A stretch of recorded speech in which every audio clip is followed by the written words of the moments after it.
thank you very much for that introduction, and I'm very pleased to see such a nice crowd and such a nice welcome. Thank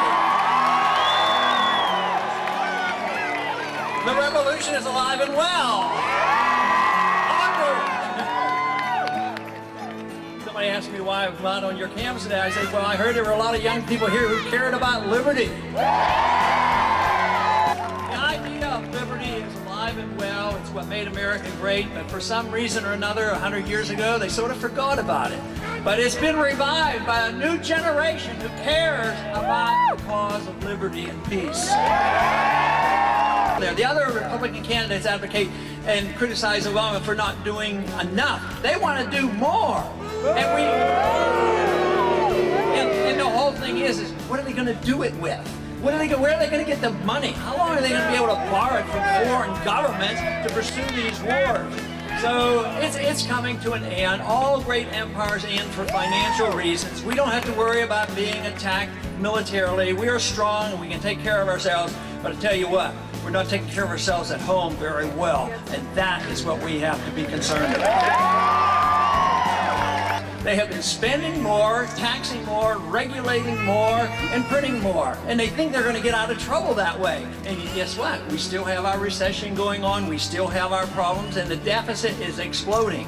Our country now is the greatest debtor in the history of the world. If we'd have followed the founders' advice and minded our own business and not told other countries how to live, maybe we would have more friends around the world rather than enemies.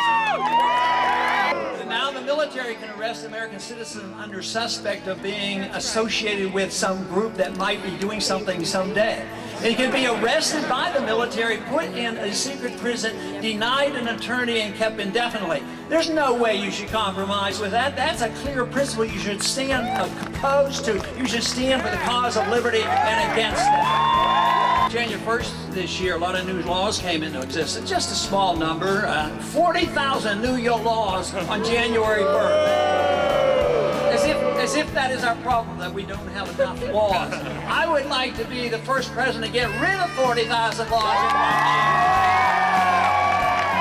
I think I'd start with some of the drug laws that exist in this country.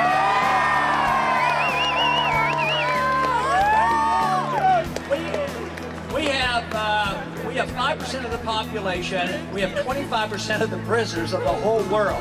I don't think the Americans are that. I don't think we're that bad people. I don't believe we are. I think if it's a victimless crime because it's a bad habit, they don't need to be in prison. Maybe we ought to think about treating people who are taking too many drugs as we treat people that take too much alcohol. Maybe they ought to be treated like patients rather than criminals. If you were elected, what would you bring to students? Freedom. Freedom of choice. Freedom to run their life as they choose. Get the federal government out of their lives. Quit the wars so they don't have to worry about a draft. I'd get rid of the draft registration. I would get rid of the wars. I would balance the budget so they don't have to pay these debts. I mean, the burden is falling on the young people. And if you had a free market economy, they'd at least have jobs when they leave college. Do you see students as a big support group for you? Absolutely. It sure looks like it. Fantastic turnout. Do you expect students at public schools to be able to want to vote for you when you'll be possibly getting rid of financial aid and loans? Sure. People, ever since the government's been involved, it made the cost of education.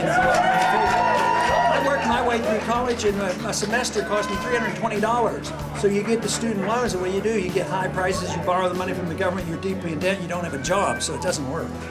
But if we understand the whole concept of liberty, this means that people should come together, because everybody's going to use their liberty differently.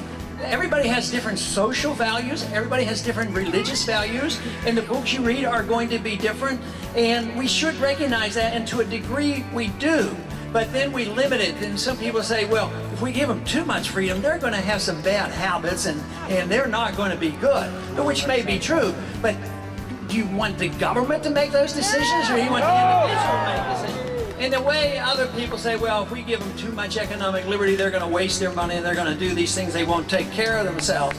But I tell you what, if you understand this whole issue, We should be able to bring people together. And this is why so often we see diversity in it. It's not because we agree on how we should run our lives, but we agree that we should have the right to run our lives and spend our lives. One thing, though, is that if you look at only the problems, you can get pretty despondent and say, oh, tomorrow the world's coming to an end. There's going to be, more war and more depression. But there are a lot of like-minded people out there. There's a lot of like-minded people in an audience like this. And coming together and working for a cause, you can have a lot of fun doing this too, because you don't know exactly what will come tomorrow. Nobody knows that. But if you know what is right and you believe in it and working for it can give you a lot of satisfaction. So I think the cause of liberty and the cause of peace is worth fighting for. There's every reason in the world to believe that we can restore the greatness of America. Thank you.